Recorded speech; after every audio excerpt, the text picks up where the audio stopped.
ଭଞ୍ଜନଗର କବି ସମ୍ରାଟ ଉପେନ୍ଦ୍ର ଭଞ୍ଜ ମହାବିଦ୍ୟାଳୟରେ ଅନୁଷ୍ଠିତ ହୋଇଯାଇଛି ଏକ ମହତ୍ କାର୍ଯ୍ୟକ୍ରମ।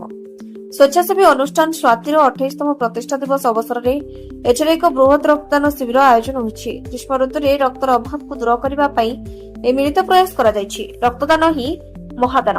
ଏହି ଉଦ୍ଦେଶ୍ୟକୁ ନେଇ ଗଞ୍ଜାମ ଜିଲ୍ଲା ଭଞ୍ଜନଗର କବି ସମ୍ରାଟ ଉପେନ୍ଦ୍ର ଭଞ୍ଜ ମହାବିଦ୍ୟାଳୟ ପରିସରରେ ବୁଧବାର ଦିନ ଏକ ସ୍ୱେଚ୍ଛାକୃତ ରକ୍ତଦାନ ଶିବିର ଅନୁଷ୍ଠିତ ହୋଇଯାଇଛି। ସ୍ୱେଚ୍ଛାସେବୀ ଅନୁଷ୍ଠାନ ସ୍ୱାତିର 28ତମ ପ୍ରତିଷ୍ଠା ଦିବସ ଅବସରରେ ଏହି ଶିବିରର ଆୟୋଜନ କରାଯାଇଥିଲା।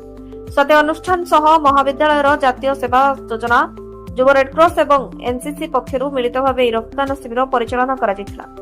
ଏହି କାର୍ଯ୍ୟକ୍ରମରେ ଭଞ୍ଜନଗର ବିଧାୟକ ପ୍ରଦ୍ୟୁମ୍ନ କୁମାର ନାୟକ ମୁଖ୍ୟ ବକ୍ତା ଭାବରେ ଯୋଗଦେଇ ଶିବିରକୁ ଆନୁଷ୍ଠାନିକ ଭାବେ ଉଦ୍ଘାଟନ କରିଥିଲେ। ବର୍ତ୍ତମାନ ପ୍ରଚଣ୍ଡ ଗ୍ରୀଷ୍ମ ପ୍ରବାହ ଚାଲିଥିବାରୁ ହସ୍ପିଟାଲଗୁଡ଼ିକରେ ରକ୍ତର ଘୋର ଅଭାବ ଦେଖାଦେଇଛି। ରୋଗୀ ଓ ସେମାନଙ୍କର ସମ୍ପର୍କୀୟମାନେ ରକ୍ତ ପ୍ୟାକେଟଟିଏ ପାଇବା ପାଇଁ ଅନେକ ଅସୁବିଧାର ସମ୍ମୁଖୀନ ହେଉଛନ୍ତି।